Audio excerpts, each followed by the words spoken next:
Hey, it's Johnny King, and I am a physical freedom and lifestyle coach, meaning I help people not only achieve the body and the health that they want, but so that they can then have the optimal vehicle to live their very best lifestyle. So today we're going to talk about mastering lasting motivation, all right? It's one of those things that comes up a lot. You know, people say, I get started and then I run into something that always derails me, right? I'm good for a couple weeks, I get going, and then I lose my motivation. So today we're going to talk about mastering lasting motivation. So looking at this, I'll get to my story, my personal story later as to why this makes sense. I'm looking off of my computer for my notes, FYI. So a lot of times I ask people, what are your health goals, right? And so people will start to tell me immediately they want to, let's say, lose some weight, right? Lose weight. They want to feel better. They want to, get into better, get into some clothing, right? Smaller. They want to be able to keep up with their children.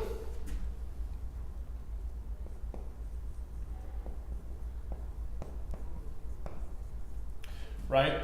They want to feel more confidence.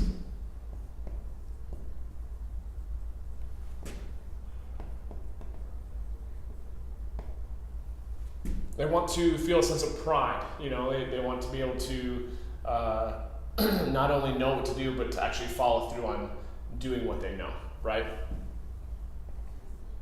Oh, where's my eraser?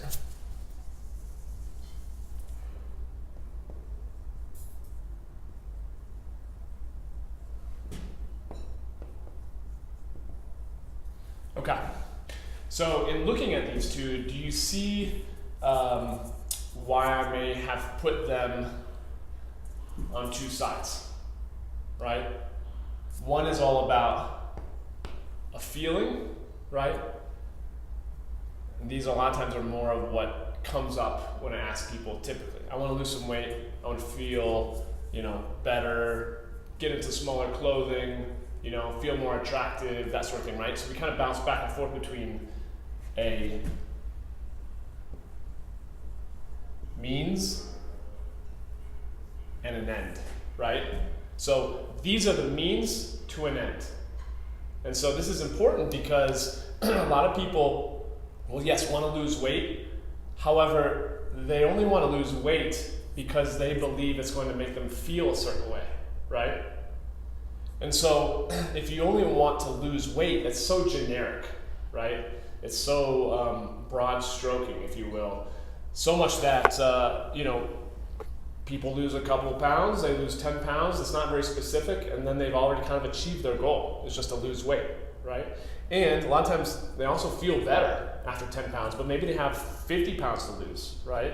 It's no wonder that their motivation starts to wane, So that's the very beginning part of it.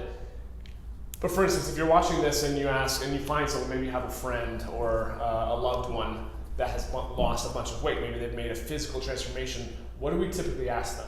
We typically ask them, well, how'd you do it, right? How'd you do it? Well, and they'll say, diet and exercise, right? Okay, we get it, diet and exercise. But is it that simple, right? If it were just that simple, you could Google for the answer of how to lose weight, and you'd have more answers than you could deal with, right? I think consciously or subconsciously, people realize it's not as simple as just diet and exercise. However, the problem is that we always go to the how. We always go to the question of, how do we get something done? Just show me how to get there and I'll do it, right?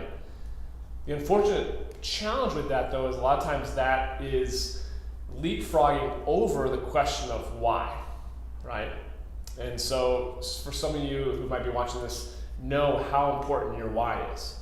And your why is always what drives the motivation. If you don't have a deep enough why, you're never going to be able to sustain that motivation, okay? So that question of how to lose weight versus why to lose weight is at the core of why people say sabotage after a certain amount of weeks, or they plateau, or this always happens after a couple of weeks and I lose my motivation. It's why people, New Year's resolutions get going and then they fall flat, right? So the interesting thing is, a lot of people will say that, weight loss or health is 20% exercise and 80% nutrition. People kind of hate that statistic because they would love it if it were all 100% exercise, right? It just doesn't work that way. We all know that you can't out-exercise a crappy diet, right? The way that I see it, though, is that it's still an 80-20%, an 80-20 split, if you will, right? The challenge, though, and this is how I see it, is that it's 80% mindset, 20% diet and exercise, okay?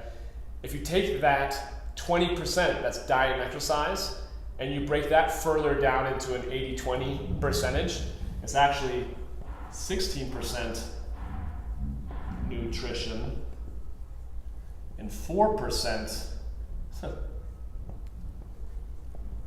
exercise. Does that make sense? So in reality, when you have your mindset locked in, because I don't know, I imagine though that you've met people who for some reason have struggled for years and then they made some type of mental shift, right, in a heartbeat, and then they made the nutrition and the exercise seem simple or seem easy. It's not easy. Life isn't easy. It can be very simple though when you have the right mindset, when you have the right motivation, the right why, right? And so that's why most of us, unfortunately, start off here with exercise, and we're trying to make 100% transformation using only 4% leverage, if you will. You then have 96% of two other things, right, that we're trying to out-leverage just by going to the gym and working out more, right? It just doesn't work out that way. So, isn't this kind of cool, like a whiteboard wall? I love it. That being said, the question then is, what is the controlling force behind what drives us to do something and what keeps us from following through, right? This may not be a surprise to you, but it's pain and pleasure, right?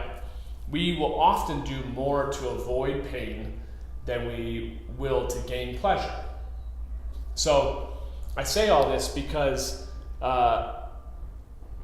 when our drive comes from an avoidance of pain, and that being stronger than a desire for pleasure, it's no wonder that we eventually hit some type of emotional threshold where we say, this has got to end. This has got to change. I can't do this anymore, whether it's a job, whether it's your health, maybe it's the health of your relationship, and you say, enough is enough, right? Things have got to change. Well, once we start to change, let's just say with a new diet, if you will, and your driving force, your motivation is only coming from this massive amount of pain, well, if you let go of that pain, right, or you move away from that pain, let's say. For instance, let's say you have a bonfire that's right next to you, right? It's really, really hot. How far typically will you move extremely fast to get away from it until you kind of stop and turn around to look at it, right?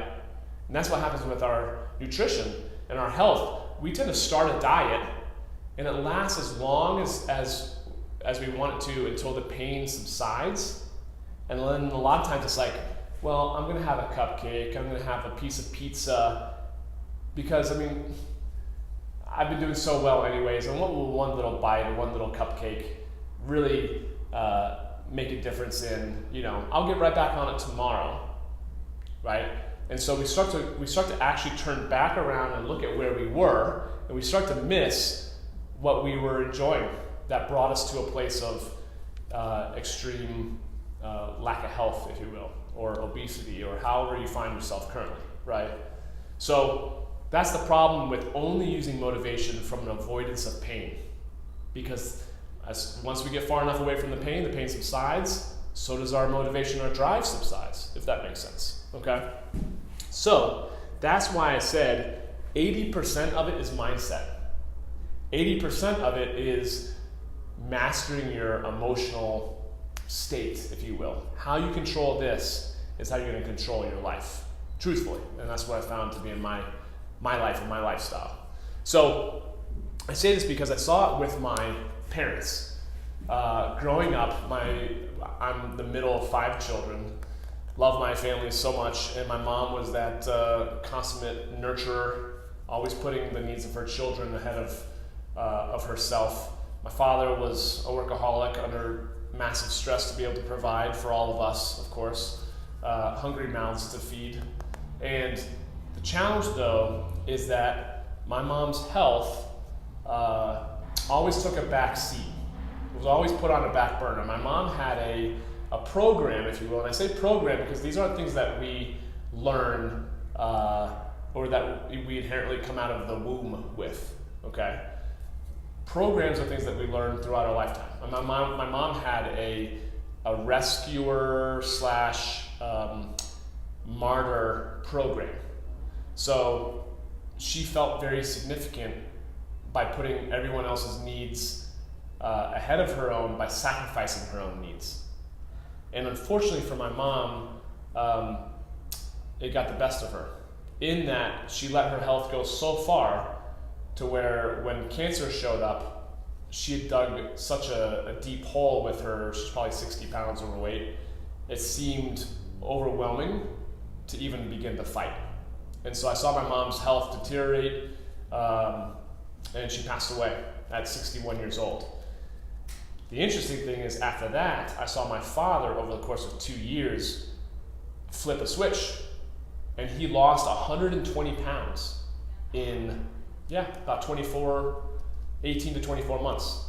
And of course in my mind, like, how does this make sense? How is it that together they couldn't seem to find success, and yet apart, my father was able to? And so there's so much more of a story I could go down in that regard. However, in essence, my parents loved each other. They were best friends, right?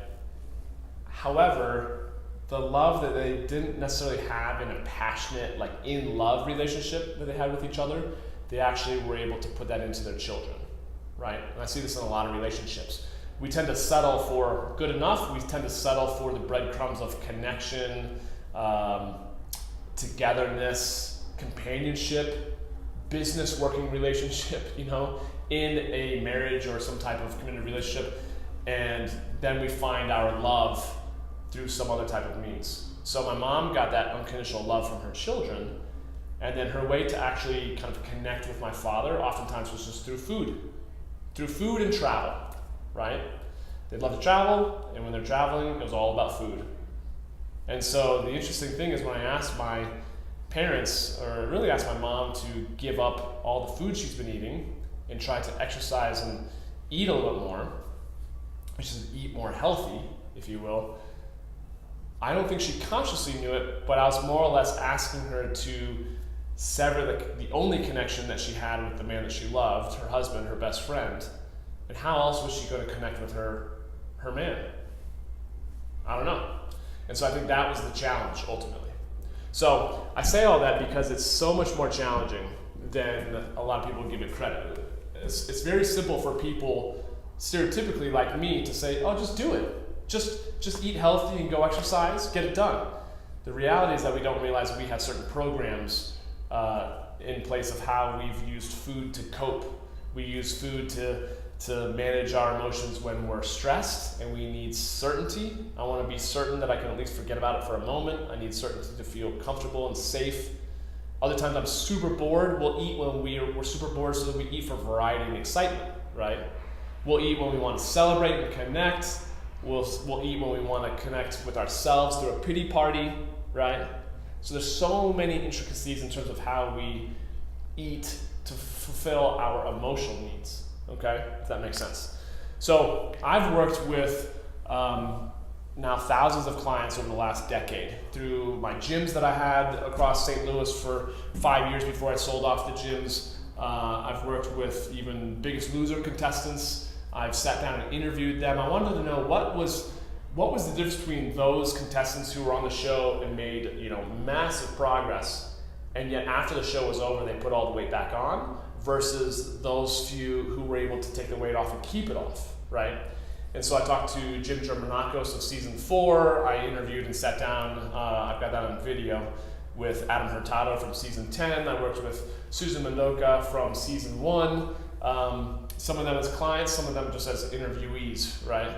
And I wanted to find out what was the difference. And they said the difference between those people who lost the weight and put it all back on, when they were on the show, they were driven by, viewership, popularity, people's opinions, versus the people that have been able to take the weight off and keep it off that were on the show.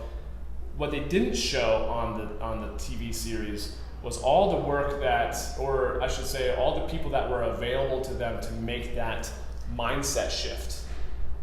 And they were psychologists, counselors, therapists.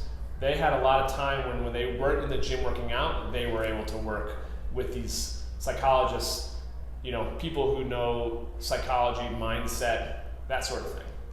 Very interesting. It wasn't all about the how-to. It was really about why are you going to make this shift, and why are you going to create a new identity and these new healthy boundaries, healthy habits to create optimal health, right? So those people that have been able to keep it off have created something far beyond themselves, right? Maybe they're still on a public speaking, maybe they're just huge in their local community, being an advocate, an ambassador for health, whatever the case might be, that they have found something that transcends just their own needs. So we'll always do more for others than we will for ourselves. We'll find ways for us to stay in our own pain. However, if we find someone who loves us and wants us to change, or we can kind of put that on them, then we'll find the motivation often to change, right? So it's kind of like my mom. She found reason to not really feel like she needed to fight because she did see the reason for herself, right? The challenge is that if I had known what I know now, I would really work to get her to be viscerally connected with how much pain that's going to bring all of her loved ones if she were to pass, Some of that obviously is out of her control. However, you never know what mindset will do, when it comes to healing and health and that sort of thing. So that being said, all of the Biggest Losers that I talked to, they had some common traits. They had some common, like a formula for success. So one is that they all knew their outcome.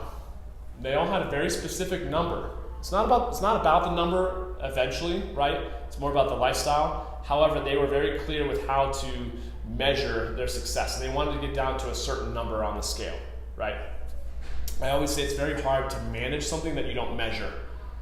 And if you're not measuring it on the scale, then you should be measuring it, on your waistband, or measuring it by pinching, your body fat, your BMI, something that you can keep measuring on a weekly basis to see whether or not the behaviors that you're performing day to day, week to week are successful behaviors, or if they're putting you in the wrong direction, if that makes sense, right? So they all knew where they were going. They all made a conscious decision and a commitment towards that outcome. And then lastly, they consistently analyzed what they were getting, and they were willing to shift if they weren't getting the results that they wanted. So that's it. They all knew what they were going towards. They made a firm commitment and decision towards that outcome, and then they were willing to check in and measure and shift if they had to. Pretty simple, right? It's kind of how we all learn to ride a bike or drive a car or even speak our language, right? We tried. We didn't try. I don't even like that word, try. We attempted to get better at it. And then whether we were successful or not, we learned and adapted, right? So that being said, the biggest challenge that I see with lack of motivation is that, like I said before, the focus is solely on that avoidance of pain, right? It's very much the diet mentality. And when I say diet mentality, I mean A diet mentality is all about a problem-based solution. Like, I need a solution that is going to solve this problem. And so once you solve a problem of not being as overweight as you used to be, that's why you lose your motivation. I don't think there's any coincidence that the first 3 letters of the word diet is die. I think that's what we're doing to ourselves. We're starving ourselves, oftentimes, while exercising more, which makes as much sense to me as asking you to drive from Los Angeles to New York in your sports car, driving as fast as you can, while also having the goal to minimize, using gas, right? You want to try to save gas while trying to go as fast as you can. Those are going in 2 different directions, right? We call that self-sabotage, a conflict of interest. So, that being said, where your focus goes, your energy flows, is what I like to say. I'll knock that off. Cool. So focus.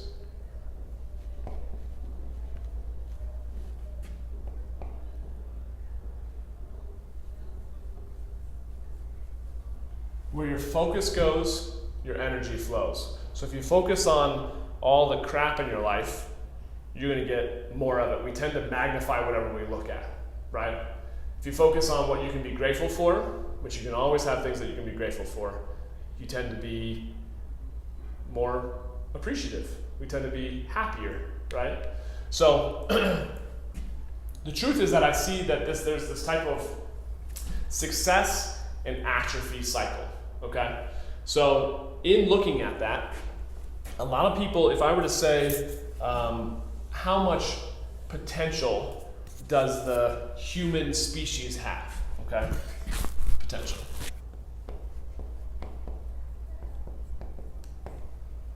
I'd say a lot of people would say we tend to have unlimited potential. I mean, we put a man on the moon. We continue to break world records when it comes to the Olympics. The things that we as individuals can do when we're at peak performance, potentially, and then through technology is crazy. The sky's the limit, right? However, when I actually ask an individual who's struggling with the health, what do you think they often tell me? I don't think I'm capable of losing weight. That's what my mom said. My mom said, I think my metabolism is broken. Whatever that meant to her, she didn't actually know. Thus, I don't have to change or take responsibility of changing because I don't think it's possible, right? So a lot of people will think they actually have very limited potential, right? And when they have limited potential, what does that mean? A lot of times that means that it'll take limited action, right? For a lot of people who are consummate lifetime dieters, they will diet over and over and over again. However, deep down inside, they don't believe it's going to work, right? And so as a result, they're not fully committed, like I just said, the biggest losers were. They're not fully committed because they really don't think it's going to work this time because it's never worked. This always happened. We start to create this story around why we keep getting the same results, right? And so we believe we have limited potential. Thus, we take limited action. Thus, we get limited what? Results, right? Which only tends to support a limited belief about ourselves, right? Which supports that story that you're never going to do it, which only makes you believe that you have even less potential. And this whole, cycle is another way of showing the mindset of a yo-yo dieter. It's no wonder they continue to go in a circle and feeling like they're making no progress. If anything, they're making less and less progress, right? Because they don't believe that this is, going to work for them. So this is the cycle they go until they eventually give up, or like my mom, disease hits, and at some point your belief about your potential to fight out of this is so low, you give up. And so that's the really scary, tricky part. However, I also do believe you've probably experienced where this has worked in the other direction, right? Where you may not feel like you have a whole lot of potential. However, you take action, you start to get results, you start to lose weight, you start to feel better, right? And you start to believe, oh my gosh, I think this might be possible, right? You start getting excited. I see this all day, every day with all my clients all across the country, around the world. They start to then believe, you know what, maybe I actually do have potential to do more. They take more action, get better results. They start to believe more. They have more potential, and so goes the success cycle rather than the atrophy cycle, which is all about being broken down. This is really about filling yourself up and gaining that confidence and feeling like you're changing your sense of identity. It's pretty cool when you start to look at it that way, isn't it? So I wanted to throw that out there because I think that's a big part of what goes on in people's lives, you know. So let me just say, in closing, the things that we really need to have you look at to get very clear on are these three things. And this is where people really struggle.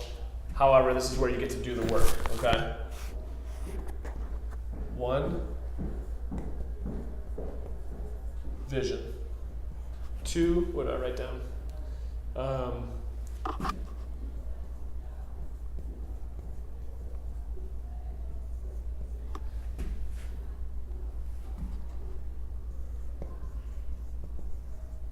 Okay.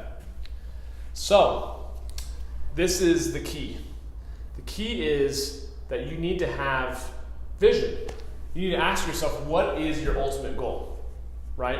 Because truth is, you're going to get a result one way or another, right?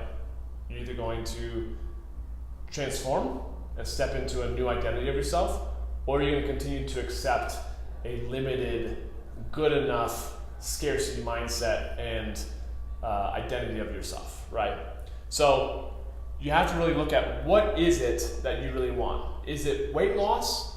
Are you really looking at what is that you want to lose? Or could it be that you focus more on what you really want to gain, right? I always ask that of my clients. Yes, I know we want to lose weight. However, what is it you want to gain? And that gets them focused away from an avoidance of pain to focus more on creating a compelling vision of the future, right? Because we can't just look at the pain, we have to also look at the pleasure. Now, pain will always motivate you faster. There's nothing wrong with getting motivated by pain. In fact, it can be a very useful tool. A lot of times I will go into my pain to know that it's like, ugh, and I want to move away from it. However, I want to look very clearly at what it is that I want to create, that compelling vision, right? The problem with a lot of people that I work with is that they have a hard time envisioning, especially if they've always been overweight their entire lives, they have a very hard time envisioning what life might look like, what their body would look like, right? For a lot of people, they're scared.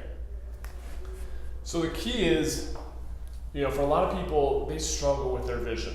They struggle with seeing what life could look like because they may have always struggled. Maybe they struggled for decades, maybe they've struggled for their entire lifetime with creating that optimal health, that optimal vehicle that's going to get them from here to a dream lifestyle that they always get excited about, however they don't fully believe is possible.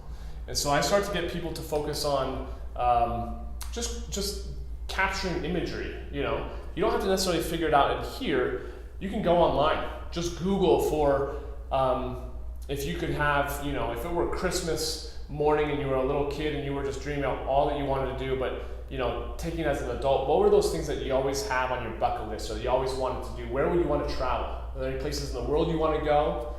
Things that you want to do physically? Would you want to skydive? That's kind of scary for a lot of people. I've done it.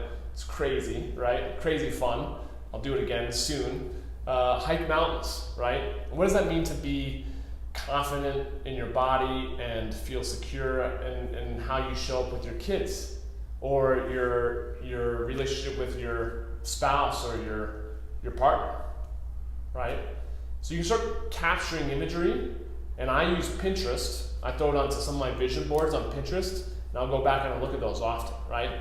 The purpose, though, is awfully important. The purpose is the why, right? So you have that vision, of what you want to gain versus what you want to lose. Because the challenge though with vision is that the vision leaks over time.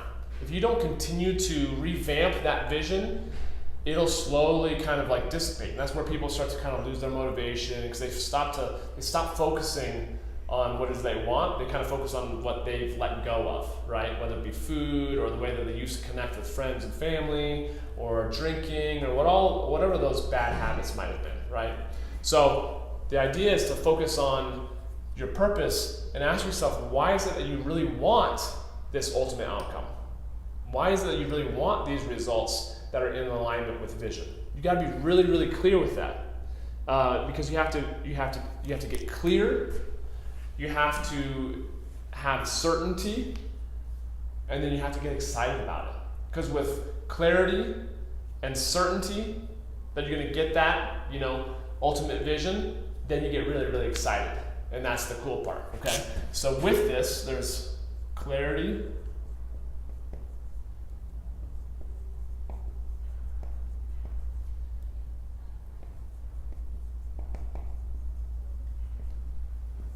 okay? Clarity, certainty, and excitement.